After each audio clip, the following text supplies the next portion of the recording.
Everything they warned me about was supposed to destroy my country. They said these decisions would end my life, collapse our nation, and plunge Burkina Faso into chaos.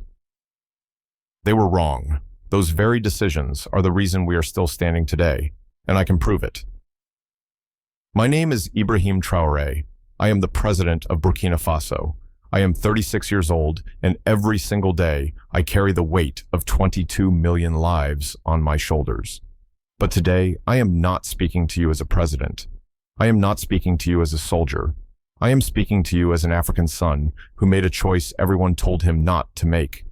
For many years, I served as an army captain, watching quietly from the shadows as foreign powers carved my homeland apart like a meal they were never invited to, yet somehow believed they owned. I buried soldiers who did not die for our freedom, but to protect interests of people who would never know their names, never mourn their deaths, never set foot on the soil they bled for. I saw things that break most men, and still, I said nothing, because I believed I was alone. So before you judge me, before you agree or disagree, before you decide what to think of what I have done, I ask you for one thing only. Give me 1 hour of your attention. Listen to the entire story, then you decide. For more than 60 years, we were told we were free. They gave us flags. They gave us national anthems. They taught us songs about independence while quietly draining the strength from our land. They told us to celebrate sovereignty while foreign soldiers patrolled our streets. They told us we were self-governing while our elected leaders answered phone calls from distant capitals instead of listening to their own people. Do you remember that feeling? That quiet confusion of being called sovereign while watching others make decisions about your future? That weight in your chest when you realize the country you love does not truly belong to you? That small voice inside you that whispered, "Something is wrong here, but everyone is acting like this is normal." I remember it too. I lived it. I breathed it. And for a long time I stayed silent because I thought I was the only one who felt it. But here is what they never told you. Here is what I was never told either. This was not a mistake. This was not incompetence. This was not bad luck. It was a design, a system carefully built to look like freedom while functioning like control. And breaking free from it would require something they never expected from an African leader. It would require faith. What I'm about to share with you will shock some of you. It may inspire others. It will likely anger those who benefit from silence. But above all, it will show you what becomes possible when a man chooses to obey God instead of advisors who serve foreign interests. In the next part of this story, I will take you to the exact moment when everything changed for me. The night I almost gave up. The night I heard a voice that was not my own. Do not skip ahead. Each part builds on the last. This is not content created to entertain you. This is my confession, and this is the only time I will ever tell it this way. It was 3 o'clock in the morning, September 2022. I could not sleep. The weight of my country pressed against my chest like a stone that would not move. Villages in the north were being slaughtered by terrorists. Our soldiers were dying with outdated weapons, while billions in resources left our soil every single month. The president, at that time, had just returned from a meeting in Paris, smiling for the cameras, while mothers in Ouagadougou cried for children they would never see again. I sat alone in my quarters, and for the first time in my life, I felt something I had never felt before. It was not anger. I had lived with anger for years. This was clarity, and it terrified me. I need to tell you something I have never said publicly. That night, I almost gave up. I truly considered the possibility that maybe Africa was meant to suffer. Maybe we were cursed. Maybe the colonizers were right about us all along. I am not proud of that thought, but it is the truth. Then I looked down at my desk. There was a photograph of my grandmother. She raised me while my parents worked themselves to exhaustion, trying to provide for our family. In the picture, she was smiling, but I remembered the day it was taken. She had just sold the last of her jewelry so I could continue my education. She believed in something she would never live to see. She believed in a Burkina Faso that was truly free. And in that moment, I heard her voice in my mind as clearly as if she were standing beside me. God did not bring you this far to abandon you. Immediately, another voice answered back. My own voice. The voice of fear. You are nobody, it said. You are only a captain. You have no power to change anything. But then a third voice rose. Maybe it was God. Maybe it was my ancestors. Maybe it was the collective cry of millions of Africans who died in chains, in silence, in forgotten villages. That voice asked only two questions. If not you, then who? If not now, then when? I remember the smell of the night air coming through the open window, the hum of distant generators because our power grid could not stay alive, the way moonlight rested gently on my grandmother's photograph. These details matter, because that was the night I stopped waiting for permission. That was the night I chose to listen to the second voice. There was a question I carried for years, but never had the courage to ask. One day, I finally asked my uncle. He was an old man by then, his body marked with scars from struggles I was too young to remember. He had lived through moments history books never bothered to record. I asked him, "How do you know when God is speaking to you and when it is just your own fear or ambition?" He did not answer immediately. He looked at me for a long time, as if he were measuring the weight of my question. Then he spoke slowly. "When God speaks," he said, "He will ask you to do something that makes no sense to your mind, but feels like fire in your spirit." He paused. "It will cost you everything you think you want, and it will give you everything you actually need." At the time, I did not understand. I was young. I believed courage meant not being afraid. I believed faith meant being certain. It took me years to understand what he was really saying. Faith is not safety. Faith is not comfort. Faith is not applause. Faith is obedience when the outcome is unclear. The path God places before you will never be the path your advisors approve of. It will never be the path that makes you look intelligent in meetings or popular in the media. It will be the path everyone says will destroy you. And that is exactly how you know it is real. My uncle lived through the early years after independence. His father survived a time when African men could be killed for looking a colonial administrator in the eye. This wisdom did not come from books. It was paid for in blood. It was carried through generations of suffering. And that is when I finally understood something else. The separation you see in Africa today was not natural. It was engineered, maintained, protected, enforced, by agreements signed before most of us were born, by financial systems designed so wealth would leave our land no matter how much we produced, by borders drawn to divide families, tribes, and ancient kingdoms. So when you feel anger toward another African nation, when suspicion rises against people who look like you but live across a line drawn by strangers, stop. That feeling was manufactured. The real enemy is the system that taught you to feel that way. I am not asking you to hate anyone. I am asking you to see the machine. Once you see it, you can never unsee it. And once enough of us see it, it loses all power. Not long after that awakening, a message reached me.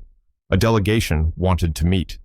They said they represented interests committed to cooperation, to stability, to mutual benefit. Those are always the words they use.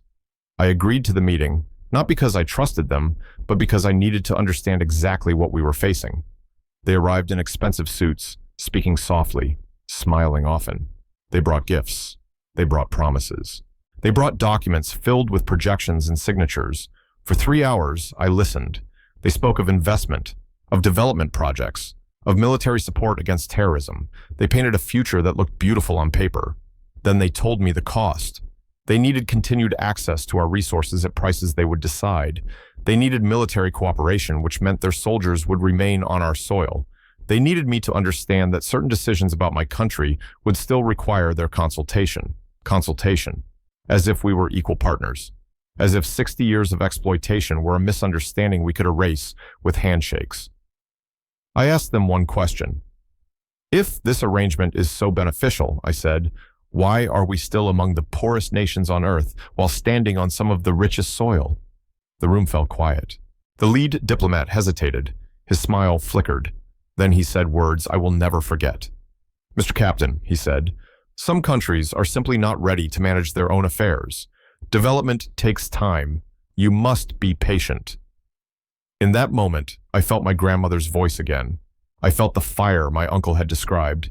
I was no longer listening to a diplomat. I was looking at the face of everything my ancestors fought against. I did not raise my voice. I did not threaten. I simply said, "Thank you for your time. I will consider your offer." They left, believing they had won. They had no idea what was coming. Do not take my word for what I am about to say. Look at the records. Look at the economic data of the last 60 years. Look at how much uranium left our region while our people lived without electricity. Look at how much gold was extracted while our hospitals lacked medicine. Look at the military agreements signed in secret, never voted on, never explained to our people. This is not emotion. This is documentation. And I know what some of you are thinking. But those agreements brought stability. Without foreign support, everything would collapse. I believed that once too. Here is the truth. The instability was created by the same people who claimed to be solving it. The terrorist groups that burned our villages somehow always had access to modern weapons that crossed borders foreign powers were supposedly controlling. Governments fell in coups that always seemed to benefit the same external interests. Chaos was not a failure of the system. Chaos was the system. It was a business model. Fear justified military presence. Violence justified intervention. Poverty justified exploitation. And the cycle repeated itself again and again while our people paid the price. That is when I understood something clearly. You cannot reform a system that feeds on your suffering. You cannot negotiate your freedom with those who profit from your chains. The cycle only breaks when someone refuses to play the game. So I made a decision that made no sense on paper. I chose to obey God and place my faith not in foreign protection, but in my own people. That was the moment everything truly began. Because the moment you stop fearing collapse, the system loses its greatest weapon. The first person who truly believed me was not a politician. He was a young officer. He came to me quietly after that meeting and said something I will never forget. "Captain," he said, "I have been waiting my entire life for someone to say what you just said." That was the moment I understood this was bigger than me. Faith spreads differently than fear. Fear moves through threats and silence. Faith moves through recognition. Soon, others came. Officers who had watched their men die for missions that made no sense. Soldiers who were tired of fighting without knowing why. Then something unexpected happened. Religious leaders reached out. Imams and pastors who had never agreed on anything suddenly spoke with one voice. They said, "We do not care about politics. We care about our children. We care about our dignity. Tell us what you need." Traditional chiefs came forward, bringing knowledge about our land, our water, our history, knowledge that had been pushed aside and labeled obsolete. Farmers began teaching us methods they had been using for generations, methods that outperformed the expensive solutions foreign experts insisted upon. This was no longer a military movement. It was a remembering. A nation remembering who it was before it was told who it should be. And once that memory returned, it could not be erased. By the end of the first week, we had built quiet lines of communication across the country. By the end of the first month, a coalition had formed. Military, religious, and civilian leaders united by a single truth. We would rather risk everything together than continue surviving apart. By the 6th month, we did something the world said was impossible. The transition happened without turning weapons on our own people. The previous government understood they no longer held the nation's trust and stepped aside. And suddenly, I was no longer a captain with conviction. I was a president with responsibility. And I was afraid. Not of death, but of failing the people who had finally chosen to believe. The moment power changes hands, the pressure begins. It does not arrive loudly. It arrives in whispers, in phone calls made after midnight, in messages that pretend to be advice. I remember the call clearly. It came at 2 o'clock in the morning. The voice on the other end was calm, professional, confident. "President Traoré," he said, "you have 48 hours to reconsider your recent decisions. If you do not, we cannot guarantee your safety or the stability of your government." 48 hours. 2 days to decide whether I would keep my life and lose my soul, or keep my integrity and challenge forces that had removed leaders across Africa for generations. My closest advisor looked at me and said, "Ibrahim, think about your family. Think about your future. You can fight this battle another day." But I knew something he did not. There is no another day once you show fear. The moment you accept a threat, you become property. So I said no. 3 days later, I walked into a room I was not expected to leave alive. On one side sat a general who had overseen operations that destabilized half a continent. On the other side sat a financial official who controlled systems capable of collapsing our economy overnight. They did not shout. They did not insult me. They spoke with certainty. "You are making a mistake," they said, "one that will cost your people everything." For 4 hours, they threatened. They promised. They offered compromise. At one point, I almost agreed. Almost. Then I remembered my grandmother's photograph. I remembered my uncle's words about the path that costs you everything you think you want, and I spoke the words that sealed my fate. Burkina Faso would rather struggle in freedom than prosper in chains. We will find our own way with God's help, or we will fail on our own terms, but we will not serve you anymore. When I left that room, I knew 3 things with certainty. They would try to destroy me. My people would be asked to sacrifice, and nothing would ever be the same. After that meeting, the attacks did not come with weapons. They came with words. Stories appeared overnight, calling me reckless, unstable, dangerous. Foreign newspapers suddenly discovered an interest in Burkina Faso, and every headline carried the same message. This man is a threat. Sanctions were discussed openly in rooms I was not invited into. Investors were warned to stay away. Diplomats who once smiled stopped answering calls. Then the messages became personal. Warnings that my family was being watched. Suggestions that accidents happen. Reminders that history is unkind to men who refuse to cooperate. There were nights when I truly wondered if I would live to see the next morning. I lost relationships with people I had trusted for years. Some disappeared quietly. Others told me the risk was too great and walked away. Even my own family asked me, with fear in their voices, "Is this price worth paying?" I never blamed them for asking, because leadership does not protect you from doubt. It multiplies it. I was accused of being a puppet for other foreign powers, as if the only future for an African leader is to choose which master to serve. But here is the truth. I would do it again. I would do it 1,000 times, because I could not look at my grandmother's photograph and choose comfort. I could not face my ancestors, knowing I had the chance to break the chains and decided safety was more important. And above all, I believed, and I still believe, that God did not bring us this far to abandon us now. That belief did not remove fear. It gave me the strength to walk forward despite it. I have told you about the fear. Now I will show you the evidence. Not promises, not ideology, results. We were told that foreign military presence was permanent, unavoidable, necessary. Today, those forces are gone. We were told our economy would collapse within months of refusing their terms. Instead, we began renegotiating resource contracts so the wealth beneath our soil could finally remain in our hands. We were told no one would stand with us. Instead, new alliances formed across Africa and beyond, built not on dependency, but on mutual respect. This is not marketing. This is reality. Let me tell you about a village called Namongu. When I first visited, it had been attacked 3 times by terrorists. Children did not go to school. Farmers were afraid to touch their land. Today, that village has a functioning school, a health clinic, and a security presence made entirely of Burkinabe soldiers. A mother there took my hand and said, "My son asked me yesterday what he wants to be when he grows up. He has never asked that question before. He never believed he would grow up."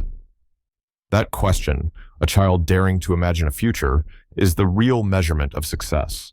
Before, we waited for permission to exist. Now we give ourselves permission to build. That is not a slogan. That is the revolution. I want you to imagine something with me. Imagine an Africa where children learn African history from African teachers, where our resources build our cities, our hospitals, our universities. Imagine a continent where the question is no longer who will save Africa, but what will Africa create next? Imagine waking up in a world where the richest continent on Earth is finally the most prosperous, where our children grow up knowing their ancestors were not victims, but warriors, scholars, builders of civilizations. This future is not a fantasy. We have already begun building it. But I must be honest with you. If we do nothing, in 20 years, the same cycle will repeat. Our grandchildren will inherit the same chains we were given. This is not fear. This is pattern recognition. The window for change is open now, and it will not stay open forever. What gives me hope is that this awakening is not happening in one country alone.